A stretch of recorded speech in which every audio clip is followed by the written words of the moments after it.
Hello, and welcome to another Contemplative Living, where we talk about concepts to bring contemplative living into our everyday lives. You know, yesterday I was talking to a friend, and what we were talking about was how we approach our life, and we came to the conclusion that it requires a lot of balance. Life requires a lot of balance. And the balance that we were talking about is that, in life, a lot of times we have, we seek a spiritual satisfaction or a spiritual purpose. And then we also have to pay the bills, and we have our life's satisfaction, our work, our family, and everything. And we need to balance all of that. And one of the things that starts us in that direction is to develop our spiritual path and to use our mindfulness and to start with learning how to speak in a way that is beneficial. So that's what we're going to talk about today. We're going to approach right speech. So let's get to it. Welcome to Contemplative Living, where we view contemplations for the week to have a better understanding of our spiritual paths. This is Contemplative Living with Dave Bennett, contemplations and reflective meditations.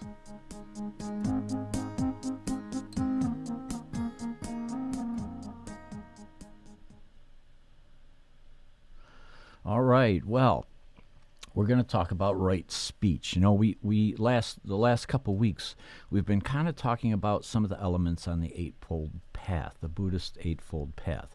And we started out with right thought, and then right view, right thought, and now today, right speech. And so you work with these all together at the same time. You don't take one step at a time. The Eightfold Path, you kind of work on all of it all at the same time. And that's what helps us to come to a spiritual understanding of who we are in this life and to approach it in such a way. So to start off with, it's all about our ethical conduct. And ethical conduct is the foundation of spiritual practice and is the ground upon which our life, purpose, and journey rests. So if we don't come from a place of ethical conduct, if we don't conduct ourselves in an ethical way, then we're going to live a life that's so scattered and so, disrupted and everything. So we need the foundation. The foundation is what is our rock. That's what we build upon.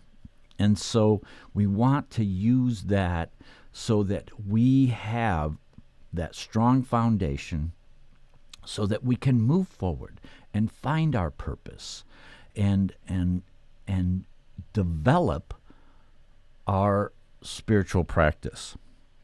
So if we're talking about right speech, we want to say what is true in ways that promote harmony, using a pleasing, kind, and gentle tone, and speak mindfully so our speech is beneficial. I grew up in my teenage years. I was in central Arizona. And I grew up with a lot of Native American Hopi kids. And there was one thing that I noticed about their fathers, where they had the Navajo kids' fathers had this way about them, where they listened. They knew that the ears spoke to the mind, and that the mouth would follow afterwards. So they had this way of listening, and they would speak once they knew what it was that they wanted to speak about. And when they spoke, it was with this gentle tone. And so I've tried to emulate that in my life. I didn't understand it at first, I didn't understand what was going on, but I really resonated with that, with a deep listening and then understanding what it is I want to say and then speaking it. So it's that when life happens and we're disrupted and we're not living in our center because the circumstances has pulled us apart. That's when we need this the most, is we need to take those deep breaths and find that center within us so that we can promote harmony, so that we can be that mindfully speaking source in the middle of the chaos. Right speech is a mindfulness practice, making it possible to recognize what we're about to say before we say it. So taking that pause, there's nothing wrong with it. And if people interrupt you, focus on what it is that you want to say. Then say it. They'll come to recognize that you're being mindful and that you're taking your time and you're doing it in such a quiet, peaceful, harmonious space that they'll respect it. But it may take time because they may not be used to that kind of rhythm of speech. So you have to allow them to get to understand your way of speaking, your way of being who you are. I have a good friend who also speaks this way, and sometimes, because I grew up in New York, and in New York we talk really fast and we're always on it. And so when I first met him, I wanted to interrupt him all the time. Well, it wasn't very polite of me, was it? So I learned that was his rhythm. That was the way he spoke. And so we took it from there. Our heart is the foundation from which our speech grows. But we have to give our mind the time to hear what the heart wants to say. If we just rush in, then we're not going to be speaking what our heart wants us to convey. So listen through your heart. Listen through your heart and allow that to percolate up into your speech, into your thoughts, into your view. And bring all of that out in how you convey what it is that you need to say. So we should not speak carelessly from false, foolish, babbling gossip. Gosh, we hear enough of this. It's all over. And it is such a waste of our energy to get caught up in this foolishness that we hear and we see all the time. We need to be more centered and harmonious within ourselves, and we don't want to backstab other people. That's just not. It's not coming from a harmonious place at all.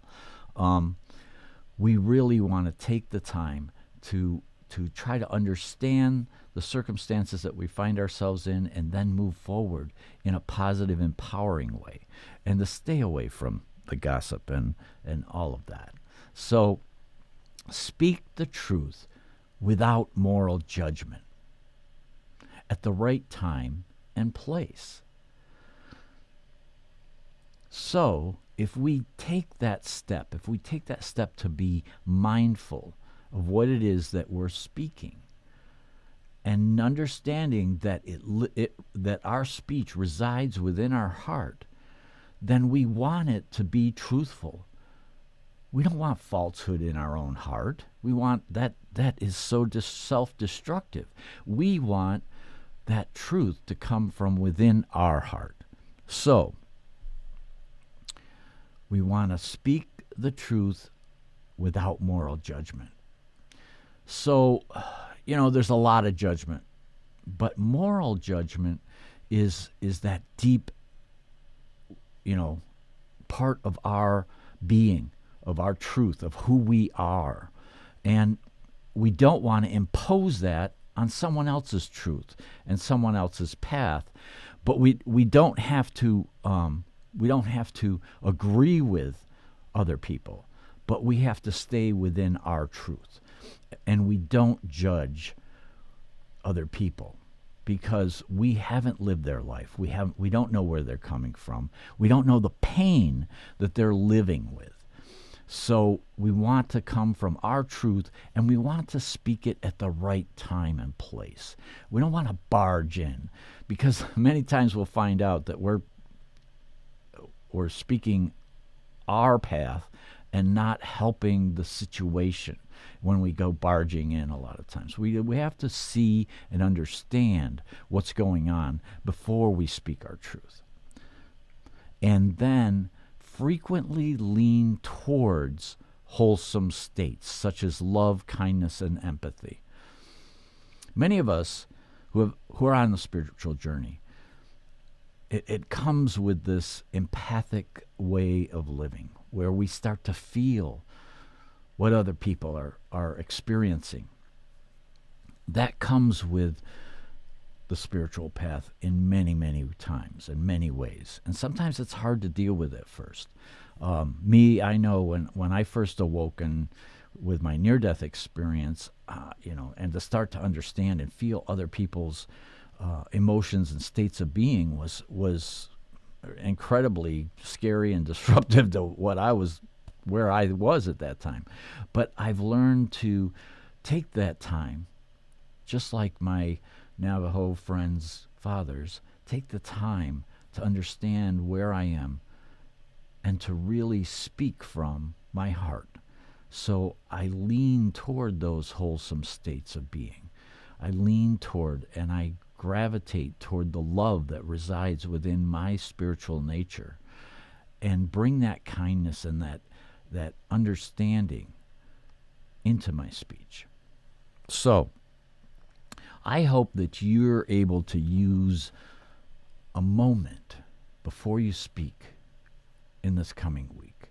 And I hope you take the time to understand how important it is for us to come from a place of truth, kindness, compassion, and to convey that into all the circumstances that we find ourselves in on a day-to-day basis. And I hope that you have a very, very blessed week. Namaste.